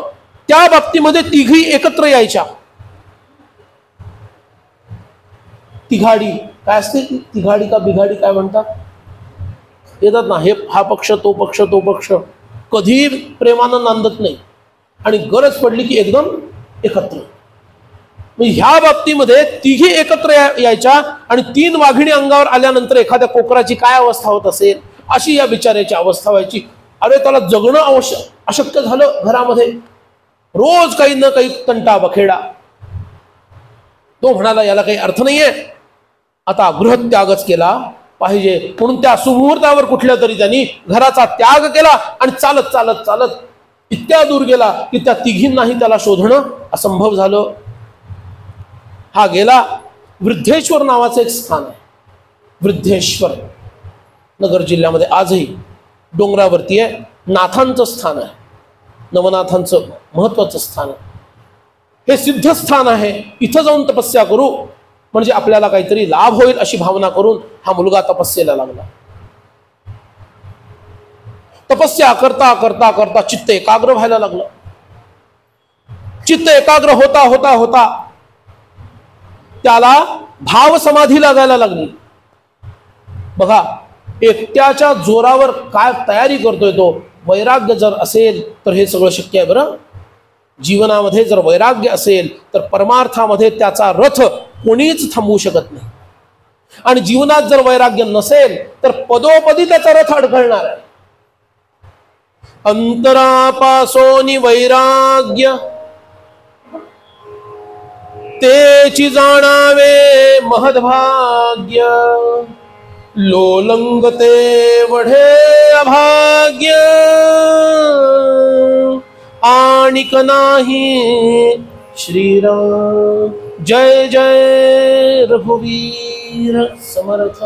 अंतरापासोनी वैराग्य तेची जाणावे महद्भाग्य, लोलंगते एवढे अभाग्य. लोलुपता, इंद्रियांची आसक्ती, विषयांची आसक्ती, एवढं दुर्भाग्य दुसरं कुठलंही नाहीये.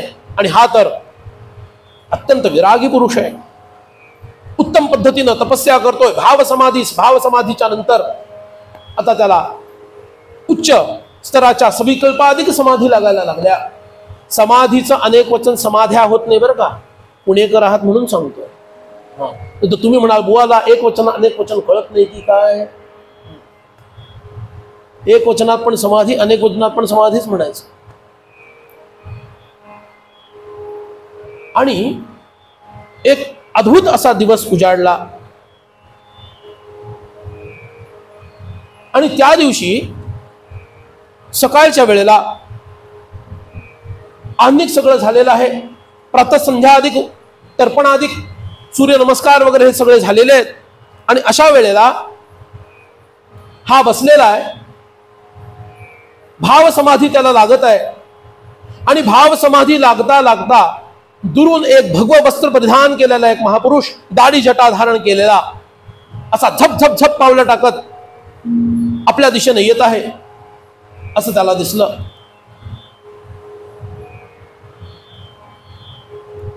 त्याला वाटलं हे माझे सद्गुरू आहेत की काय, कारण सद्गुरूंशिवाय मुक्ती मिळणार नाही. सद्गुरु वीण जन्म निर्फळ, सद्गुरु वीण दुःख सकळ, सद्गुरु वीण तळमळ जाणार नाही श्रीराम. सद्गुरु वीण तळमळ जाणार नाही. आणि तो दिव्य महापुरुष झप झप झप पावलं टाकत काष्ठाच्या पादुका चरणांमध्ये धारण केलेला असा वेगात आपल्या दिशेने येत आहे असं त्याला दिसलं. त्याच्या वृत्ती एकाग्र झाल्या. डोळ्याचं पाता पण लवत नाहीये. आता तो स्थिर झाला. अनेक शिष्य त्याच्या पाठीशी आहे. आता काय भव्य दिव्य घडणार असं त्याला वाटायला लागलं. आणि एकदम तो महापुरुष त्याच्या जवळ येतो. अत्यंत प्रेमाने त्याच्याकडे पाहतो.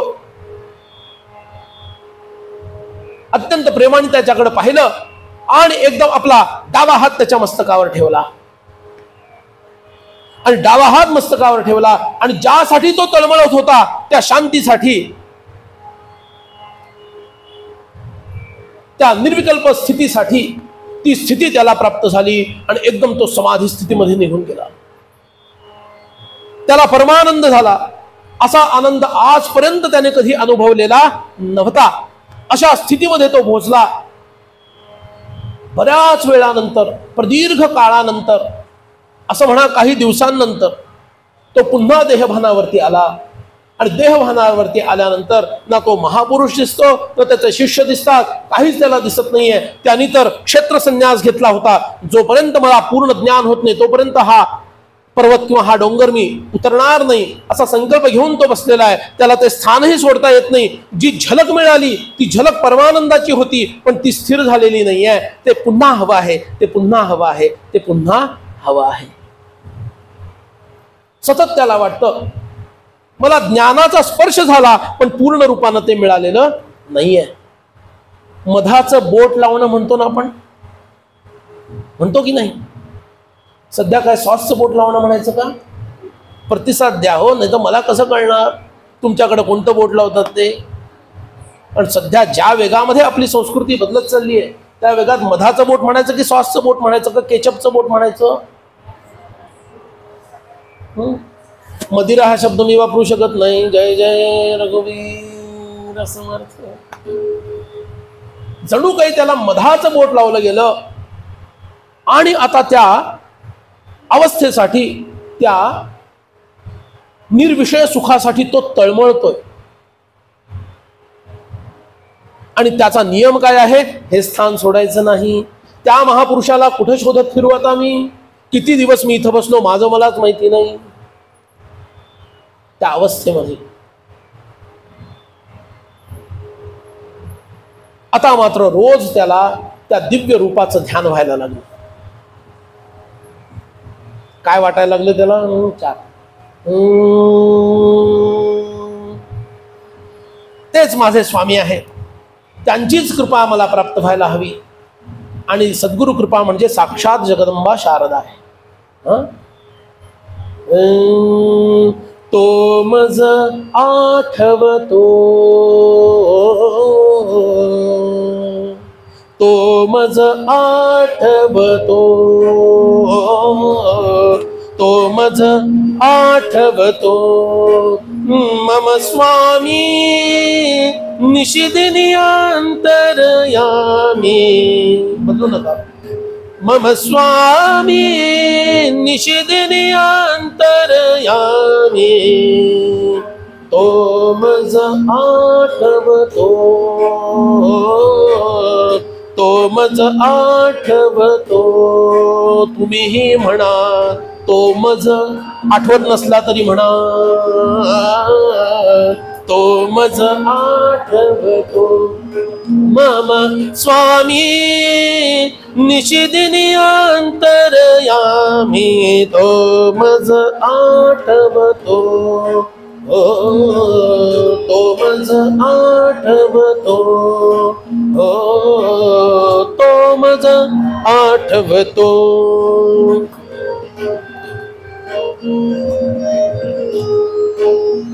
पाळण्याची चाल.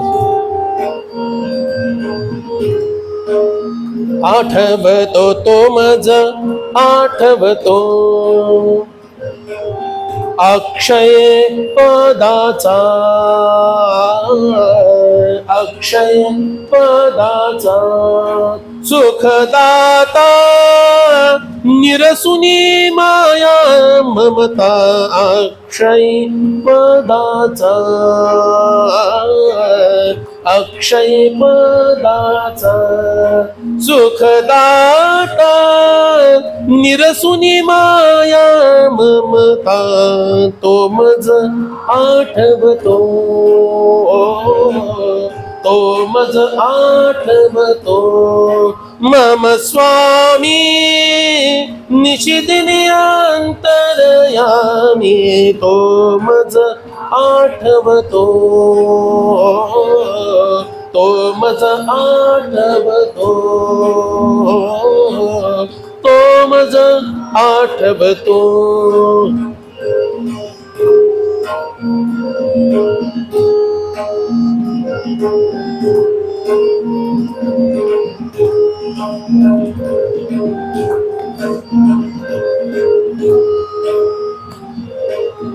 भक्ती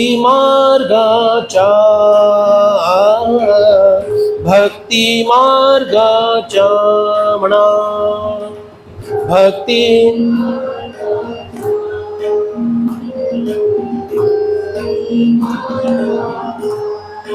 गजढाला चालविल्या आढाला तो मज आठवतो तो मज आठवतो मम स्वामी निशिदिनी अंतरयामी तो मज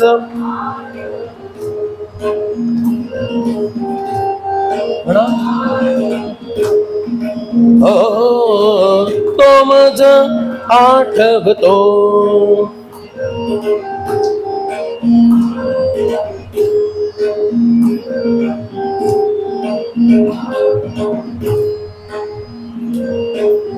काय बोलू मी म्हणून 7 वाजता हे पद घेतलं. काय बोलू मी आता, काय बोलू मी, काय बोलू मी, कीर्तिसी नदी से तुलना जासी, कीर्ति से नदी से तुलना जासी, तो मज आठवतो तो मज आठवतो तो मज आठवतो मम स्वामी निशिदिनी अंतरयामी तो मज आठवतो तो मज आठवतो तो मज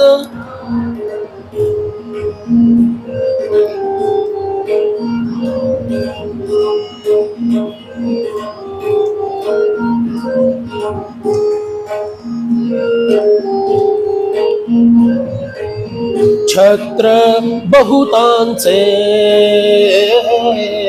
छत्र बहुतांचे दासांचे धामची कल्याणाचे तो मज आठवतो तो मज आठवतो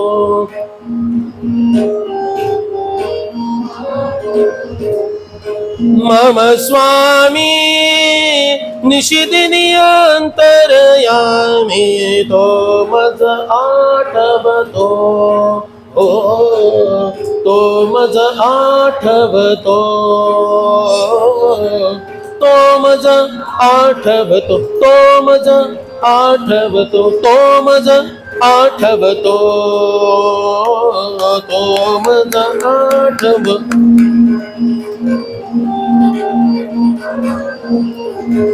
क्या बात है. मम स्वामी निशिदिनी अंतरयामी मम स्वामी निशिदिनी अंतरयामी तो मज आठवतो तो मज आठवतो तो मज आठवतो तो मज आठवतो तो मज आठवतो मम स्वामी निशिदिनी अंतरयामी तो मज आठवतो आठवतो आठवतो. सद्गुरुनाथ महाराज की जय. जगदंबा माता की जय. जय जय रघुवीर समर्थ. तीव्र तळमळ त्याच्या हृदयामध्ये जणू काही उचंबळून प्रकर्षानं त्या आजूबाजूच्या सृष्टीवरती सुद्धा त्याचा प्रभाव दिसायला लागला आणि हा तळमळतोय. ते दिव्य रूप मला पुन्हा कधी दिसेल. गुरुदेव तुम्ही कुठून आलात मला माहिती नाही, काय ते मधाचं बोट लावलं, आता मला अन्य कशामध्ये रुची राहिली नाही. सतत त्याच रूपाचं ध्यान, सतत त्याचंच चिंतन. आले का माझे गुरुदेव? बघा, जणू काही रामराय शबरीच्या भेटीला यावेत अशी अवस्था त्या शिष्याची झाली. आपल्याला वाटतं शबरी वाट बघत बसली होती आणि नंतर रामराय गेले. इतकं सोपं झालेलं नाहीये. रोज ती तळमळतीये. माझ्या गुरुदेवांनी म्हटलं होतं रामराय येणार. इतकी मी जख्म म्हातारी झाले, माझा कधी देह पडेल माहिती नाही, माझा शेवटचा श्वास कधी आहे माहिती नाही. गुरुदेवांचा शब्द तर खोटा ठरणार नाही. पण अजून प्रभू कसे नाही आले? दिवस रात्र तिला ती भावना जागी ठेवतीये. आणि ही जी अवस्था साधनेतील असते ना, ही अत्यंत सहन करण्यास अवघड अवस्था असते. त्या ठिकाणी केवळ तुमचं नाम तुमच्या बरोबर असतं, बस, बाकी कोणी नाही. बाहेरच्या लोकांना तुमच्या आतमध्ये काय उथल पुथल चालू आहे काही कळत नाही.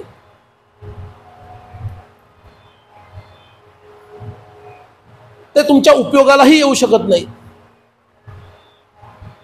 पण सद्गुरुदेवांचं ध्यान तुमच्याकडे असतं, कारण शारदा माता सदैव त्यांना प्रेरणा देत असते. तब्बल 1 वर्ष असं गेलं. विचार करा, 1 वर्ष. रात्रीतून घाबरून उठतो, गुरुदेव आले की काय, धावत जातो, पाहतो नाही दिसत आहे. 1 वर्ष असं गेलं. रोजचा त्याचा अभ्यास. अमुक अमुक वेळेला आपण बसलेला असताना गुरुदेवांचं असं आपल्याला स्वरूप कळलं होतं. ती वेळ त्या मुलानं कधीही चुकवली नाही. रोज तो मुलगा त्या स्वरूपात त्या ठिकाणी तिथं बसत असे ध्यानासाठी. आज गुरुदेव मला दर्शन देतात का, आज देतात का, पाहता पाहता 1 वर्ष पूर्ण व्हायची वेळ आली आणि आज तो दिवस उगवला. त्यावेळेला सकाळचे 7 वाजत होते, आत्ता संध्याकाळचे. तोही त्यानंतर उठला आणि आम्ही आता उठणार. अहो, तुम्ही जरी नाही उठलात तरी गुरुजी उठवणार आहेत आपल्याला. गुरुजींनी मला सांगून ठेवलंय, काय 7 पर्यंत बोलायचं ते बुवा बोलायचं, 7 वाजेपर्यंत. 7चा काटा, काट्यावर काटा आला बरोबर, मग सगळी सूत्र माझ्या हातात. बघा, गुरुजी नाही असं म्हणत नाही, त्याचा अर्थ ते अजून विचारावर ठाम आहेत. असलंच पाहिजे. बाप्पाचं मंदिर आहे, वेळ पाळलीच गेली पाहिजे. तेव्हा त्याच वेळेला तो ध्यानाला बसला आणि आता डोळे मिटणार इतक्यात एक अजब घडलं. ध्यानाला बसायच्या आधीच ते रूप दिसायला लागलं समोर. बरोबर 1 वर्षानंतर त्याच वेळेला ते रूप समोर दिसायला लागलं. तो डोळे चोळतोय. अरे, भावावस्थेतलं हे दर्शन आहे की प्रत्यक्षातलं आहे? दिव्य रूप अतिसुंदर दीक्षा. अद्भुत अशी दीक्षा ज्यांना प्राप्त आहे, साक्षात भगवान श्री रामचंद्रांनी ज्यांना दीक्षा दिलेली आहे. राम नाम करणे मग भिक्षा, वृत्ती होय उदासीन जेव्हा, रामदास म्हणणे मग तेव्हा. सद्गुरुनाथ महाराज की जय. असं परमविरागी रूप त्याला दिसलं. तेच रूप जे 1 वर्षापूर्वी भावसमाधीमध्ये दिसलं होतं. त्याच्या बाजूला असेच त्यांच्या सखे भगवी वस्त्र परिधान केलेले बलवान असे शिष्य आणि तसेच धीर गंभीर अशा चर्येमध्ये शांतपणे पावलं टाकत टाकत ते आपल्या दिशेने येत आहेत. तो अवाक होऊन त्यांच्याकडे पाहतोय आणि पाहता पाहता इतक्या समोर येऊन उभे राहिले. अत्यंत प्रेमाने त्या बालकाकडे बघितलं. त्याचं मुख कुरवाळलं आणि उजवा हात मस्तकावर ठेवला आणि त्यांना आत्मबोध झाला. सद्गुरुनाथ महाराज की जय. जय जय रघुवीर समर्थ. दिव्य अशा अनुभूतीमध्ये तो बालक किती काळ राहिला ग्रंथामध्ये उल्लेख नाहीये. आणि त्यानंतर तो जेव्हा भानावरती आला, म्हणजे व्युत्थान त्याचं झालं, त्यानंतर ती तळमळ आता शिल्लक राहिलेली नाही. ते ज्ञान आता जिरलं. ते ज्ञान आता जिरलं. त्यांनी साष्टांग वंदन केलं आणि म्हटलं, गुरुदेव मला एक आशंका आहे तेवढी सांगा, त्याचं उत्तर द्या. ते समर्थ रामदास स्वामी होते. ते म्हणाले, बोल काय आशंका आहे. 1 वर्षापूर्वी असाच प्रसंग भावसमाधीमध्ये घडला होता. हेच सगळं दृश्य मला 1 वर्षापूर्वी भावसमाधीमध्ये दिसलं होतं. पण त्यावेळेला एक फरक होता. तो फरक म्हणजे त्यावेळेला तुम्ही डावा हात मस्तकावर ठेवला होता आणि मला अनुभव दिला होता. आता उजवा हात डोक्यावर ठेवला आणि पूर्ण अनुभव आला. हा काय प्रकार आहे. समर्थ म्हणाले, प्रियली खरंच काय. आणि समर्थांनी डोळे मिटले, ध्यान केलं, काय घडलं असावं.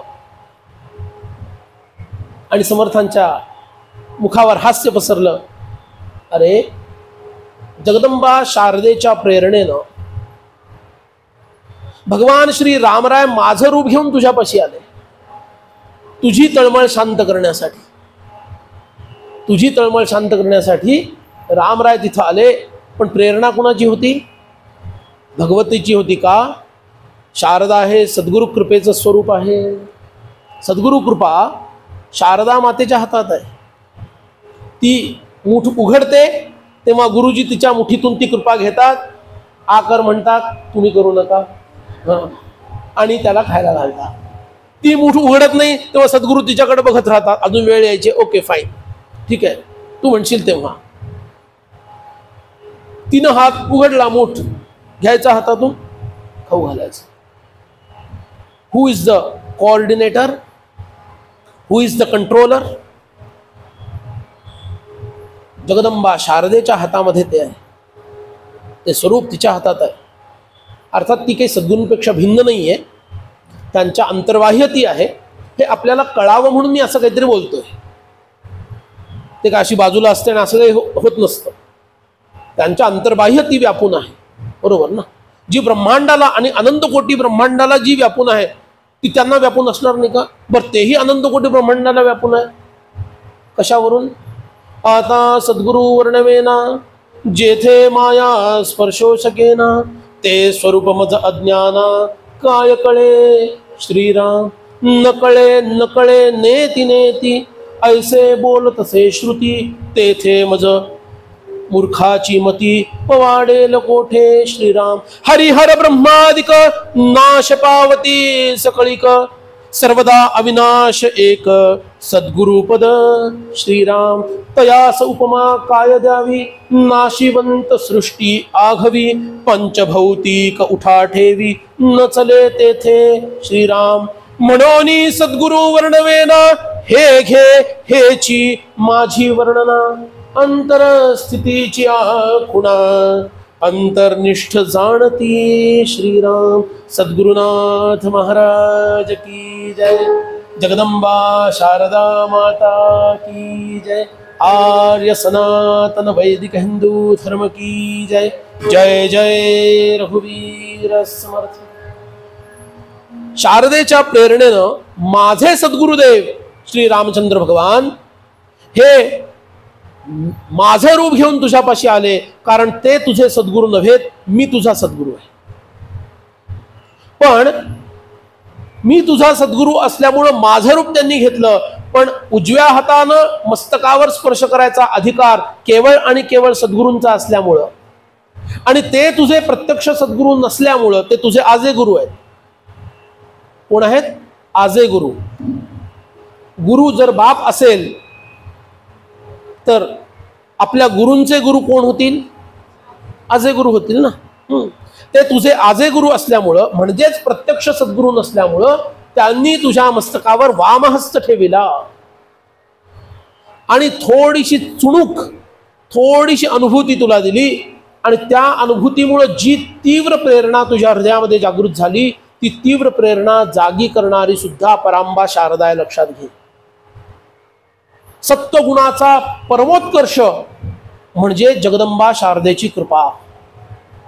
सत्वगुणाचा आपल्या हृदयामध्ये परमोत्कर्ष झाला, याचा अर्थ त्या जगदंबेची कृपा माझ्यावर झाली असं समजायचं. आणि त्या तळमळीमुळं तुकोबांनी म्हटलंय ना, पाण्याविण मासोळी तैसा तुका तळमळी. ती जी अवस्था तू वर्षभर भोगलीस ती आवश्यक होती सूक्ष्म रूपामध्ये जो अभिमान राहिलेला असतो तो नष्ट करण्यासाठी. आणि ती सत्वगुणाची ज्योती तो अहंकार भस्म करत राहिली वर्षभर. आणि आज मी वेगळ्या दिशेला जात असताना त्याच जगदंबेचा मला फॅक्स आला, अरे इकडं नको जाऊ बाबा, तुझं काम या ठिकाणी आहे. त्या जगदंबेनं मला प्रेरणा दिली, तू अमुक अमुक अशा या वृद्धेश्वराच्या डोंगरावर जा, तिथं एक जीव तळमळतोय तुझ्यासाठी. आणि त्या जगदंबेच्या प्रेरणेमुळेच मी आज इथं आलो आणि आता तुला पूर्ण अनुग्रह केला. जगदंबा माता की जय. आर्य सनातन वैदिक हिंदू धर्म की जय. जय जय रघुवीर समर्थ. अध्यात्मावर नवनवीन माहिती मिळवण्यासाठी देव माझा चॅनलला सबस्क्राईब करा. पोस्ट आवडल्यास लाईक करा, शेअर करा. कमेंटमध्ये श्री गुरुदेव दत्त लिहायला विसरू नका.